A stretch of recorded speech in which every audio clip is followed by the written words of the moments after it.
Bienvenidos nuevamente a nuestra acción de formación para diseño técnico computarizado, específicamente enfocado en la educación media. El día de hoy vamos a centrarnos en el concepto de vistas y las operaciones booleanas dentro del diseño 3D. Vamos a empezar pensando en tercera dimensión. ¿Qué significa pensar en tercera dimensión? Pensar en tercera dimensión implica añadir un eje adicional al plano cartesiano que normalmente manejamos en esta etapa de educación. Veamos, por ejemplo, que acá tenemos el plano X, Y y se ha levantado un tercer eje. Tenemos el eje X y el eje y se ha levantado un tercer eje llamado Z. Esto quiere decir que cualquier punto sobre el espacio tendrá tres coordenadas o tres números ordenados, separados por comas, correspondientes a cada uno de los ejes y en esta secuencia. Es decir, nuestro punto P tendrá un punto, una coordenada en X, una en Y, una en Z. Veamos entonces este apartado que dice: si el mundo estuviera hecho por píxeles, luciría de esta manera. Y lo cierto es que el mundo 3D, a pesar de que son puntos X, Y y Z, no necesariamente todo se convierte en cubos apilados uno sobre otros. Pues si nosotros queremos ver cómo se vería el mundo apilado uno sobre otro en función de cubos, les invito a visitar usecube.com. Esta página es una página interactiva donde vamos a poder jugar con los ejes y crear figuras como esta que tenemos acá. De hecho, vamos a revisar unos instantes cómo se ve esta página para crear figuras de este tipo. Veamos entonces cómo funciona usecube.com. Ya estamos dentro de usecube.com. Vamos a ver cómo funciona para nosotros entender mejor cómo se ven los tres ejes y cómo sería el mundo si tuviéramos solamente píxeles. Para UseCube existe un cubo y nos dice en qué dirección vamos a empezar la construcción. Podemos movernos en esta dirección. Luego simplemente seleccionamos un cubo, subimos y de esta manera es muy sencillo crear paredes o crear algún otro tipo de figura. También realmente es bastante simple. Podemos remover uno de los bloques para crear agujeros y también podemos darle color a los diferentes bloques que estamos utilizando. A través de este sistema podemos mirar la forma que hemos creado de una manera muy rápida. Podríamos, por ejemplo, acá seguimos construyendo. Podríamos crear, por ejemplo, la base de una construcción cualquiera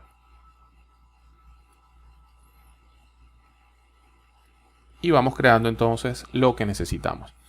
De esta forma tenemos una de las aplicaciones para crear modelos conceptuales basados en cubos. Esto es totalmente gratuito, está en línea 100% y les invito entonces a que experimenten las diferentes opciones que ofrece esta plataforma. Seguimos entonces con nuestras lecciones. Dentro del diseño, para trabajar con figuras o cuando necesitamos formas no regulares, nos valemos de unas operaciones que se conocen como operación booleana.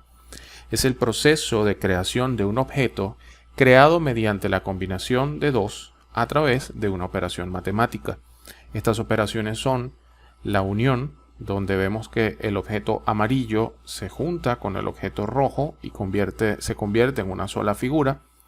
También existe la diferencia, donde el objeto rojo ha sido restado del objeto amarillo, dejando esta concavidad, este agujero. Y adicionalmente tenemos la intersección, que es la zona común que se crea entre la figura amarilla y la figura roja. tenemos entonces esto. Vamos a ver que los programas, los diferentes software de diseño trabajan con comandos muy similares. Específicamente, AutoCAD, para obtener un sólido complejo, utiliza estas tres funciones: unión, diferencia e intersección. Vamos a entender cómo funciona. Si nosotros tenemos dos sólidos, el sólido A y el sólido B, ambos son cilindros pero con alturas diferentes, uno dentro del otro, vamos a ver entonces que al unirlos vamos a tener una pieza como la que se muestra acá. Cuando nosotros tenemos una diferencia, vamos a poder restar B menos A o A menos B. Si del objeto grande restamos A, vamos a dejar entonces esta concavidad dentro del cilindro grande. Por el contrario, si restamos del objeto pequeño el cilindro grande, vamos a dejar esta curva sobre el objeto más pequeño. Por último, si utilizamos el comando intersección, vamos a dejar solamente el punto común entre el cilindro grande y el cilindro pequeño. Actualmente, los programas de diseño están orientados hacia lo que es la extracción de vacíos. Esto lo vamos a ver acá. Para crear esta pieza tenemos un cubo y ese cubo le ha sido extraído un cilindro. Ese cilindro se convirtió en un vacío dejando esta forma. Esta forma ha sido realizada con tinkercad.com. Esta es otra página que les invito a revisar y vamos a visualizar cómo funciona para que tengamos una mejor idea de lo que estamos hablando. Ya estamos dentro de la sesión de Tinkercad. Tinkercad nos permite diseñar circuitos, bloques de código, y en mi caso el día de hoy vamos a tomar un diseño 3D para visualizar cómo se ven la diferencia, o cuando nosotros utilizamos el concepto de volumen y vacío para crear otras formas adicionales. Vemos entonces que está abriendo el gestor para navegación y para creación de elementos 3D de Tinkercad.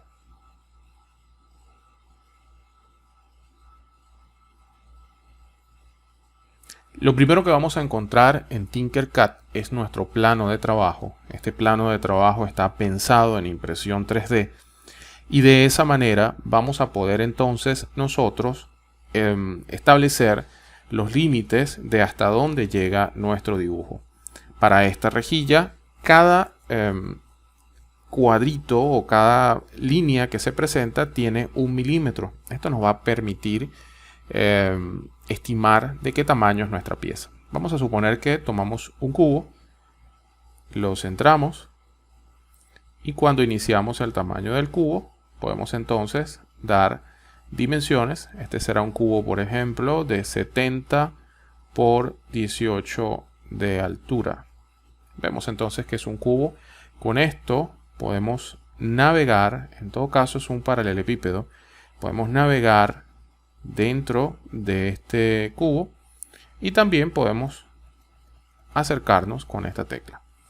Bien, vamos entonces a crear una forma. Para nosotros crear formas en Tinkercad, nosotros podemos, por ejemplo, acá tenemos un cilindro. Este cilindro en este momento él es un cilindro sólido, pero nosotros acá vamos a trabajar por diferencias. ¿Qué significa trabajar por diferencias? Trabajar por diferencias implica que este cilindro sólido lo vamos a considerar un hueco. Hasta ahora él no tiene ningún tipo de nexo con la pieza roja. Por lo tanto, debemos seleccionar ambas piezas y utilizar la función de agrupar. Siendo así, entonces hemos creado un agujero, o mejor dicho, una forma dentro de este bloque. De esta manera se pueden trabajar y se pueden hacer muchísimas cosas con este concepto de inserción de vacíos dentro de sólidos. Veamos, por ejemplo, acá también podríamos hacerlo de esta manera. Si nosotros insertamos, por ejemplo, este elemento lo convertimos en un agujero, luego seleccionamos, para hacer nuevamente, unimos la pieza y vamos a ver entonces que si nosotros vemos por la parte de abajo, se ha creado un hueco, ¿ok? Hemos creado un hueco dentro del elemento. Para complementar el concepto de vistas, vemos entonces que si tomamos lo que se va a comentar posteriormente acerca de vista frontal o vista superior, nosotros podemos ver entonces que en Tinkercad es muy sencillo ver el tipo de vista o ver la vista que nosotros querramos tener. La vista superior e inclusive una vista isométrica que nos permite ver la pieza desde diferentes enfoques. Hay muchísimas cosas que se pueden hacer con este programa. Sin embargo, la idea del día de hoy es entender el concepto de dibujo a través de creación de vacíos en un sólido. Continuamos con nuestro tutorial. Otra de las estrategias que se utiliza cuando vamos a diseñar en tercera dimensión dentro de programas de diseño es generar formas a partir de barridos. ¿Cómo se genera una forma a partir de un barrido? Para generar una forma, simplemente determinamos cuál es la sección transversal de la pieza y luego hacemos un barrido a lo largo de una trayectoria. Es decir, nosotros al tener el diámetro de esta pieza y tener cuál es la trayectoria que debe seguir, fácilmente el programa va a generar una forma compleja a través de un barrido. Podemos ver, por ejemplo, acá que esta es la sección transversal, esta es la trayectoria a seguir y el programa ha generado entonces esta pieza. Lo mismo ha sucedido con esta especie de U invertida. De la misma manera se ha realizado cuando se está trabajando con este espiral. Trabajar en 3D implica conocer el concepto de las vistas.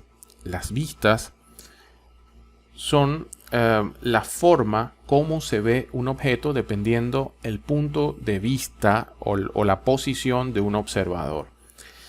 Las vistas, para unificar el nombre, según la norma UNE 1032-1982, son clasificadas de la siguiente manera.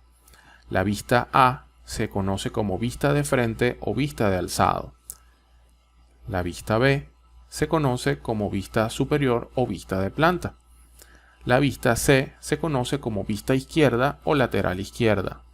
La vista D se conoce como vista derecha o lateral derecha. La vista E se conoce como vista inferior y la vista F se conoce como vista posterior o vista trasera. Es importante manejar también el concepto del diedro. El diedro es un conjunto formado por dos semiplanos, como lo podemos ver acá, con un borde común y ese borde se conoce como arista. El ángulo que se forma entre los dos semiplanos se conoce como ángulo diedro.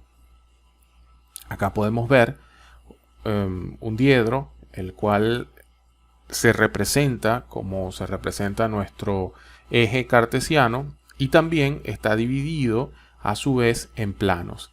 Este es el primer diedro, el segundo diedro, el tercer diedro y el cuarto diedro. Vamos a ver por qué se trabaja en diedros en el espacio. Imaginemos un punto que vamos a llamar punto A. Ese punto necesitamos ver cómo es su proyección con respecto al plano vertical. Vemos entonces que existe, si esto es un rayo, como se acostumbra denotar en esta terminología, la proyección de una esfera sobre este plano será un círculo si alguien está proyectando un haz de luz y se convierte esto en la sombra del punto A. De la misma manera, también nosotros podríamos tener una zona de emisión de luz en la parte superior y se crearía la proyección del punto A sobre el plano horizontal. Es importante saber también que el punto de intersección, ya lo habíamos mencionado, entre los dos semiplanos del diedro se conoce como arista. Una proyección ortogonal se puede definir como el mecanismo que nos permite apreciar una figura en diferentes vistas con respecto al plano y nuestra posición visual. Acá podemos ver un objeto sólido, el cual desde arriba está siendo visualizado y estos rayos han sido proyectados sobre una superficie, por lo tanto no podemos notar el volumen, sino solamente la silueta del objeto y cómo se proyecta sobre un plano definido. Según la posición relativa de las vistas, pueden utilizarse dos variantes de las proyecciones ortogonales basado en la norma. Una es el método de proyección del primer diedro y dos es el método de proyección del tercer diedro. Vamos a imaginarnos que tenemos entonces un sólido como el que tenemos acá, con diferentes caras de colores. Veamos entonces el método del primer diedro, o también conocido como método europeo o el método E. El método europeo consiste en lo siguiente. Imaginemos una caja, donde en esa caja tenemos el sólido que hemos visto anteriormente y el observador está colocado enfrente del objeto. La vista que se presenta enfrente del observador es dibujada en la parte posterior del objeto, y acá es donde viene la primera diferenciación en los métodos de proyección de vistas. El método de proyección del primer diedro, o en el sistema europeo, el objeto se encuentra entre el observador y el plano de proyección. Es decir, que cuando el observador se pare en la parte trasera del objeto, la vista será dibujada en la parte de enfrente. Digamos que es un sistema invertido. En el método americano, o método de proyección del tercer diedro, también conocido como método A de americano, vamos a ver entonces qué es lo que sucede. En este caso, el observador sigue mirando la parte frontal de la pieza, sin embargo, la parte frontal es dibujada justo al frente. Ya no es invertido, sino que es directamente igual a donde se para el observador. En el sistema americano, es el plano de proyección el que se encuentra entre el observador y el objeto.